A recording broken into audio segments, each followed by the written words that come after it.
አሁን የምናውቃት የፍጥነትና የዘመናዊነት ማዕከል የሆነችው አዲስ አበባ ከስር በታሪክ የተሸፈነ ትልቅ ምስጢር አላት።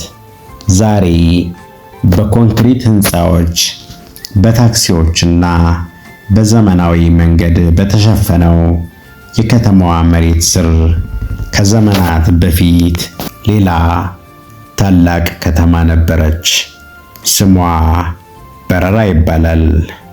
በረራ የኢትዮጵያ ንጉሠ ነገሥት አፄ ዳዊት የመረጧት በቤተ መንግስታትና በአብያተ ክርስቲያናት ያጌጠች የንግድና የባህል ማዕከል ነበረች። ነገር ግን ይህች ከተማ በአንድ ወቅት ከምድር ገጽ ሙሉ በሙሉ ጠፋች። ዛሬ በዚህ ቪዲዮ የጠፋችዋን በረራ አስደናቂ ታሪክ፣ በጦርነት እንዴት እንደወደመች እና ከዘመናት በኋላ በተመሳሳይ ቦታ አዲስ አበባ እንዴት ተወልዳ የዛሬዋ የአፍሪካ መዲና እንደሆነች ደረጃ በደረጃ እንቃኛለን። ወደ 14ኛው ክፍለ ዘመን መጨረሻ እንመለስ። የኢትዮጵያ ንጉሠ ነገሥት አፄ ዳዊት ቀዳማዊ የአፄ ዘርዓ ያዕቆብ አባት አገሪቱን በሚያስተዳድሩበት ለንግድ እና ለደህንነት ተስማሚ የሆነ ስትራቴጂካዊ ቦታ ይፈልጉ ነበር። ፍለጋቸውም በአሁኑ የእንጦጦና በአካባቢው ባሉ ለም ሜዳዎች ላይ ያረፈ። ቦታው አየር ንብረቱ ተስማሚ፣ ውሃ ያለውና ሙሉ በሙሉ አካባቢውን ለማየት የሚያስችል ከፍታ ያለው ነበር። በዚህ ቦታ ላይ በረራ የተባለችው ከተማ ተቆረቆረች። በረራ ተራ ከተማ አልነበረችም።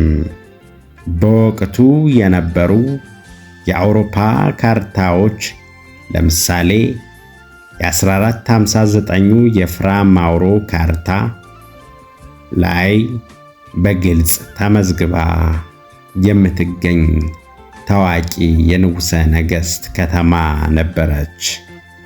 ከተማዋ በድንጋይ የተገነቡ ቤተ መንግስታት፣ ጥበብ የተሞላባቸው አብያተ ክርስቲያናት እና የንግድ ማዕከላት ነበሯት።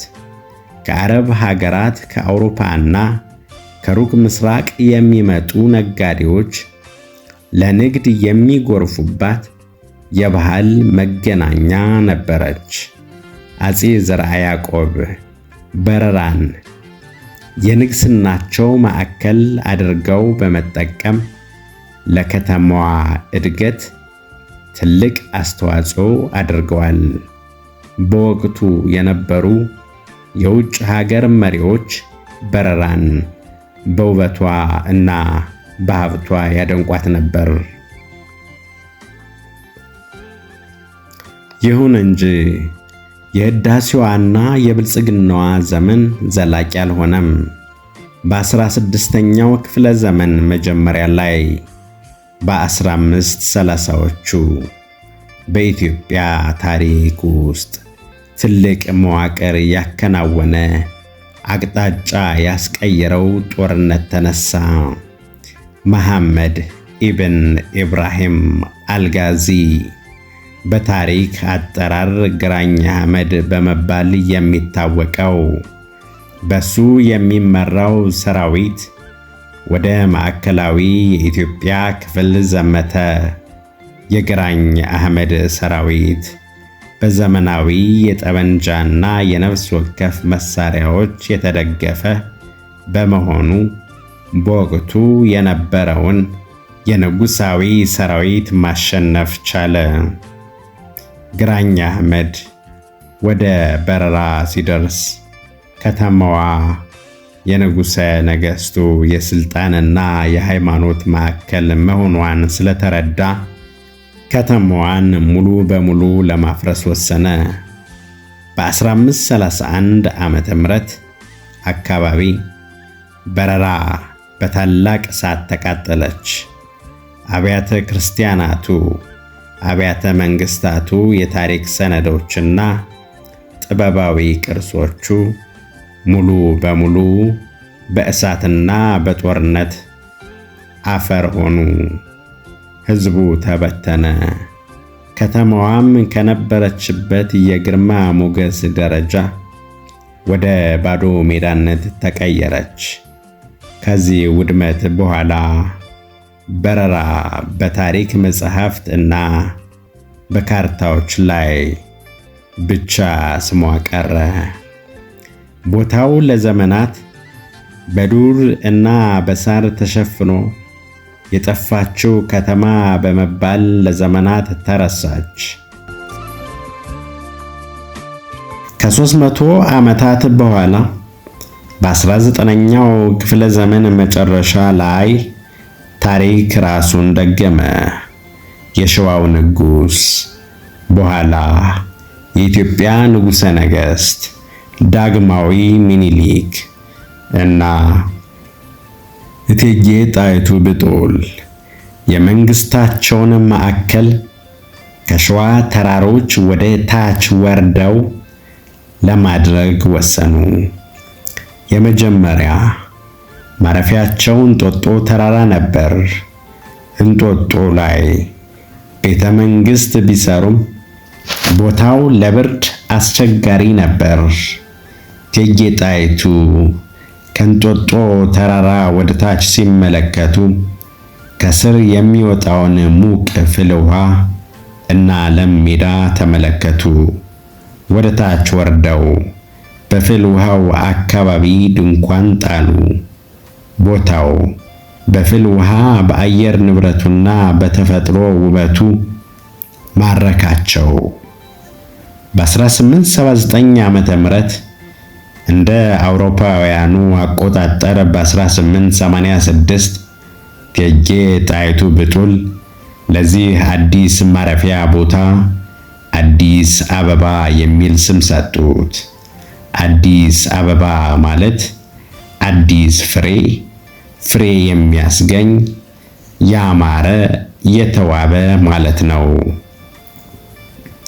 ሳያውቁትም ይሁን አውቀውት አጼ ሚኒሊክ እና እቴጌ ጣይቱ አዲስ አበባን የቆረቆሯት በትክክል ጥንታዊቷ በረራ በነበረችበት አካባቢ ነበር።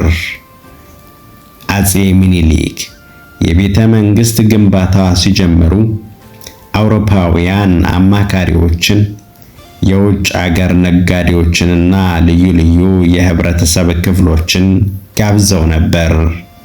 በአጭር ጊዜ ውስጥ ስልክ፣ ፈጣን የመገናኛ ዘዴዎች፣ መንገዶች፣ ባቡር፣ ትምህርት ቤትና ዘመናዊ ሆስፒታሎች ገነቡ። አዲስ አበባ የኢትዮጵያ የፖለቲካና የባህል ማዕከል ሆና በፍጥነት ማደግ ጀመረች። ዛሬ አዲስ አበባ የኢትዮጵያ ብቻ ሳትሆን የሙሉ የአፍሪካ መዲና ናት። የአፍሪካ ህብረት፣ የተባበሩት መንግስታት ድርጅትና ልዩ ልዩ ኤምባሲዎች የሚገኙባት የዲፕሎማሲ ማዕከል ሆናለች። በቅርብ ዓመታት ደግሞ ከተማዋ ታሪክ በማይረሳው ፍጥነት እየተቀየረች ትገኛለች።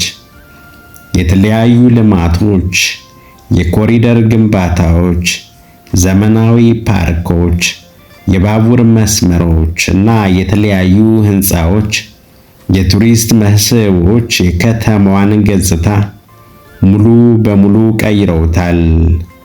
ነገር ግን ከዚህ ዘመናዊነት በስተጀርባ የአርኪኦሎጂ ጥናቶች እንደሚያሳዩት ከእግራችን ስር የአጼ ዳዊት በረራ ፍርስራሾች አሁንም አሉ።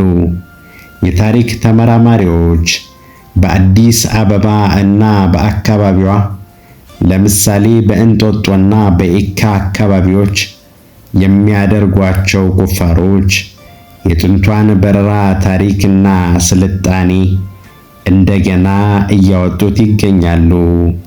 አዲስ አበባ ማለት የታሪክ ትስስር ውጤት ናት።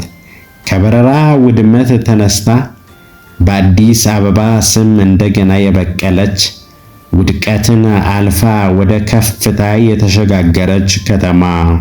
የዛሬው ታሪክ ጉዞአችን ይህንን ይመስል ነበር። የጥንቷ በረራ ታሪክና የዛሬዋ አዲስ አበባ እድገት የሚያሳየን የኢትዮጵያን የመቋቋምና የመታደስ መንፈስ ነው። ስለ በረራ ታሪክ ወይም ስለ አዲስ አበባ አመሰራረት እርስዎ የሚያውቁት ተጨማሪ ታሪክ ካለ ከታች አስተያየት ኮሜንት ላይ ይጻፉልኝ። ቪዲዮውን ከወደዳችሁት ላይክ እና ሼር ማድረጋችሁን አትርሱ። ለቻናላችን አዲስ ከሆናችሁ ደግሞ ሰብስክራይብ በማድረግ ቤተሰብ ይሁኑ። ስለተከታተላችሁን እናመሰግናለን። በሚቀጥለው ቪዲዮ እስክንገናኝ ሰላም ሁኑልኝ።